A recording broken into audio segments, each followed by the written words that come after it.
ختم ہوا. آپ سے اجازت چاہیں گے. اللہ حافظ.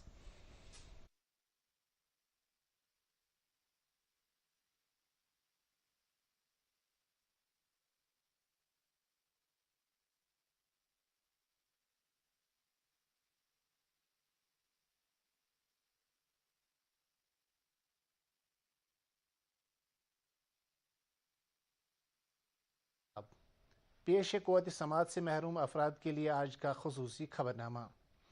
لیفٹیننٹ گورنر منوج سنہا نے کہا کہ ہندوستان دنیا کی اگلی اختراعی دور کی قیادت کرے گا.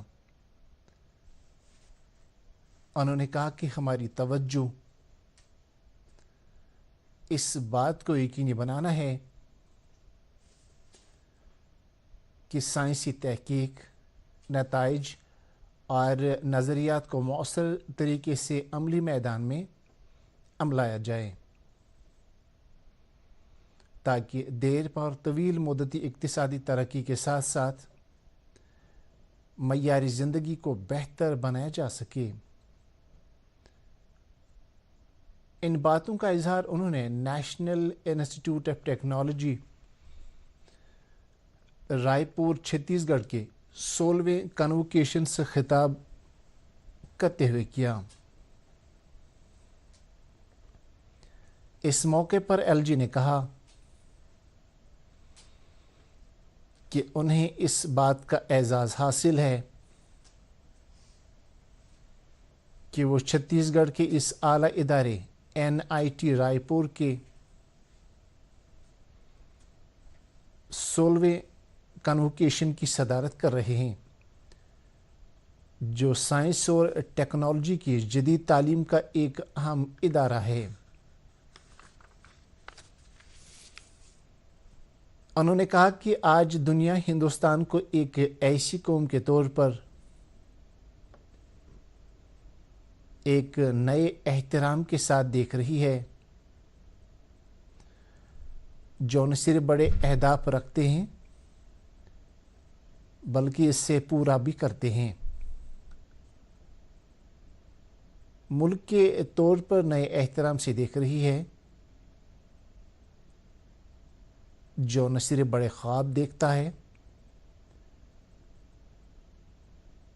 بلکہ انہیں حقیقت میں بھی بدلتا ہے. اور اس ترقی کے پیچھے NIT رائے پور جیسے ادارے ہیں جو نوجوان ذہنوں کی تربیت کرتے ہیں، اکیڈمی کو صنعت سے جوڑتے ہیں اور اختراعات و کاروباریت کے ذریعے نظریات کو عملی شکل دیتے ہیں تاکہ آتم نربھر بھارت کے ویژن کو حقیقت بنایا جا سکے. اقلیتی اور پارلیمانی امور کے وزیر کرن رجیجو نے سعودی عرب کا اپنا 3 روزہ سرکاری دورہ مکمل کر لیا. دورے کے دوران انہوں نے سعودی عرب کے حج و عمرہ کے وزیر توفیق بن فوزان الرابیہ کے ساتھ ایک 2 طرفہ میٹنگ کی. میٹنگ میں حج 2026 کی تیاریوں کا جائزہ لیا گیا اور امیدواروں کی تعداد، لاجسٹک میں مدد میں اضافے کے اقدامات پر تبادلہ خیال کیا گیا. نیز بھارتی عازمین کے لیے حج کے عمل کو مزید خوش اسلوب بنانے کے اپنے مشترکہ عزم کو دہرایا گیا اور جدہ میں حج 2026 کے لیے بھارت اور سعودی عرب کے درمیان حج سے متعلق 2 طرفہ معاہدے پر دستخط کیے گئے. اس دوران حج 2026 کے لیے بھارت کا کوٹہ 1,75,000 کرنے کی تصدیق کی گئی. محنت اور روزگار کی مرکزی وزیر مملکت نے کل اننت ناگ کے ڈاک بنگلہ خنبل میں ٹریڈ یونین کوآرڈینیشن سینٹر کی 6ٹی اسٹیٹ کانفرنس کے دوران ڈیلیگیٹوں اور دیگر لوگوں سے خطاب کرتے ہوئے کہا کہ وزیر اعظم نریندر مودی کی قیادت میں بھارت نے ترقی کے بے شمار منازل طے کیے اور ترقی کی اس دوڑ میں جموں کشمیر ملک کے دیگر حصوں کی طرح پیش رہا ہے۔ انہوں نے کہا کہ مرکزی سرکار نے جموں کشمیر میں سبھی شعبوں کی ترقی کو یقینی بنایا ہے۔ موصوفہ نے یقین دلایا کہ جموں کشمیر میں ڈیلی ویجروں، آشا ورکروں اور دیگر ایسے روزمرہ اجرت پر کام کرنے والے افراد کو درپیش معاملات کا جائزہ سنجیدگی اور ذمہ داری کے ساتھ لیا جائے گا۔ انہوں نے کہا کہ مرکزی سرکار اس بات کے لیے کوشاں ہے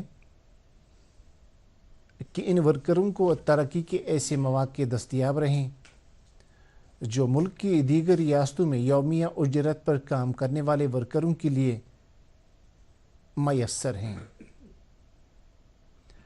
اس دوران ٹریڈ یونین کوآرڈینیشن سینٹر کے جنرل سیکرٹری اور کئی دیگر عہدیداران نے بھی خطاب کیا۔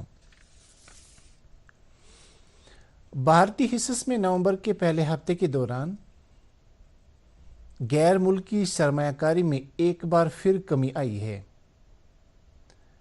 اعداد و شمار کے مطابق غیر ملکی سرمایہ کار کمپنیوں FPLS نے بھارتی حصص بازار سے 12,569 کروڑ روپے نکالے۔ ان کمپنیوں نے اسی مدت کے دوران قرضہ بازاروں سے بھی 1,758 کروڑ روپے نکالے۔ اکتوبر میں ان کمپنیوں نے بھارت کے شیئر مارکیٹ میں 14,610 کروڑ روپے کی سرمایہ کاری کی تھی۔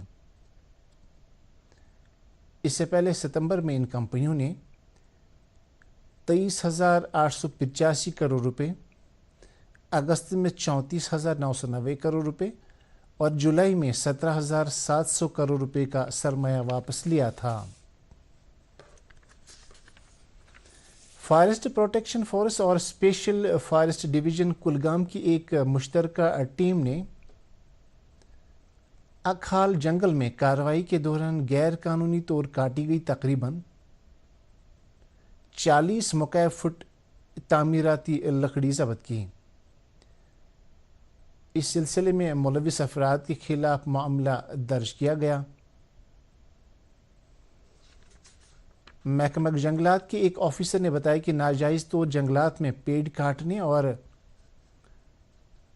سمگلنگ میں ملوث افراد کے خلاف کارروائی جاری رہے گی۔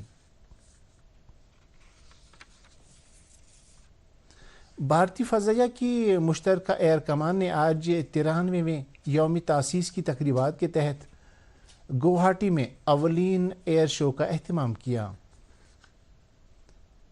بھارتی فضائیہ نے گوہاٹی میں برہم پتر دریا کے اوپر لیچٹ گھاٹ پر 25 سے زیادہ مختلف فارمیشنز میں 75 سے زیادہ ہوائی جہازوں اور ہیلی کاپٹروں کی پرواز کا مظاہرہ کیا۔